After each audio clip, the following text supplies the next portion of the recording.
Hey everyone, I'm Austin, And I'm Angel. and we're Serenity Cinema, and right now we're going to talk about our thoughts on Baby Driver. So, last night we saw Baby Driver, and I think we can both agree that it was freaking awesome. Absolutely. It was a beautifully made movie. I am just really pumped about it, not even just because of this movie, but because this is the second movie I've seen back to back, new movie, that has just been so great. The last one was Wonder Woman. You can check out our review on that on this channel as well.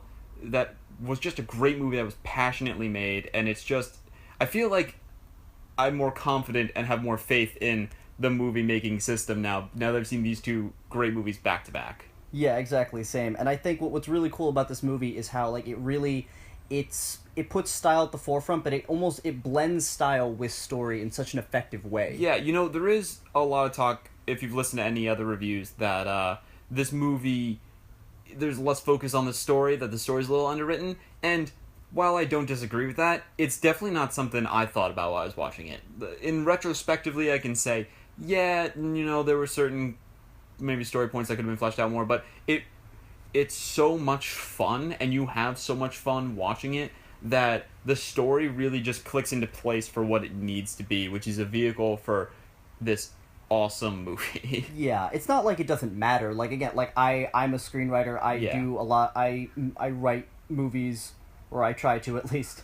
And it's not that the story itself isn't important, but I think with this level of style and with how well it meshes with the story and how they use the style itself to tell the story, which is what happens in a lot of Edgar Wright films. Mm-hmm. It almost makes it so that if the story is a little underdeveloped compared to some other films, the style sort of makes up for it, and it makes it it makes it a new type of movie and a new Yeah. type of story that we don't really get to see anywhere outside of Edgar Wright. Yeah, and new really is how I felt coming off of this, because it's been a while since I've seen a movie that was this fast and energetic and heavy, while also being kind of grounded and real. There is something really great about these characters, because you do really get to know them, even though some of them really only show up for a very short time.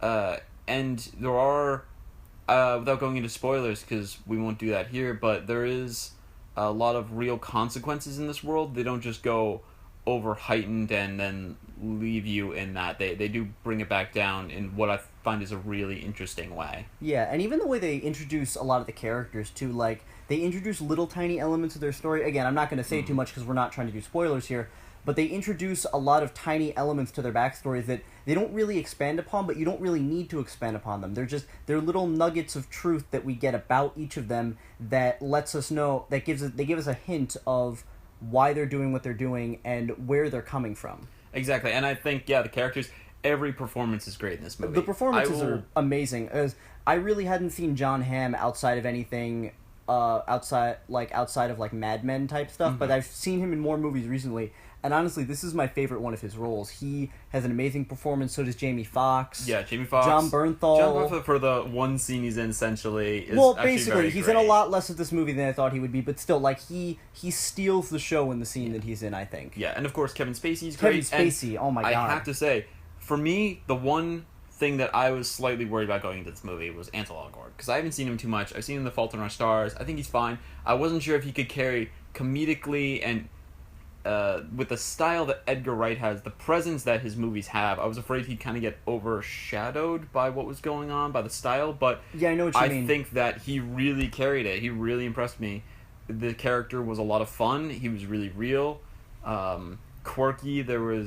I feel like he hit everything you need to make this one of the greatest characters. Yeah. And if you don't come out of this movie wanting to go get a pair of sunglasses, create a new mixtape, and drive donuts in the parking lot, then I don't know what movie you watched. Yeah, and that's a great segue into the soundtrack, because the soundtrack this is only the second type of movie that I've seen that really, really nails their soundtrack, and the other one I can think of is both Guardians of the Galaxy movies. Yeah, the Guardians of the Galaxy. It is akin to Guardians of the Galaxy for non-superhero movies, I think. It's so great in the way that they use the soundtrack, because it blends with the story and it adds to the character development. But it's also fresh. So Guardians of the Galaxy, I feel like the music is really used as a vehicle for telling what's going on with the characters in sometimes subtle, sometimes not as subtle ways. But like Brandy has a lot of narrative importance in the movie. In this, the songs aren't so narratively important so much as they're important for the pace and the flowing of the film. The music is the lifeblood of this film, and it's what keeps each scene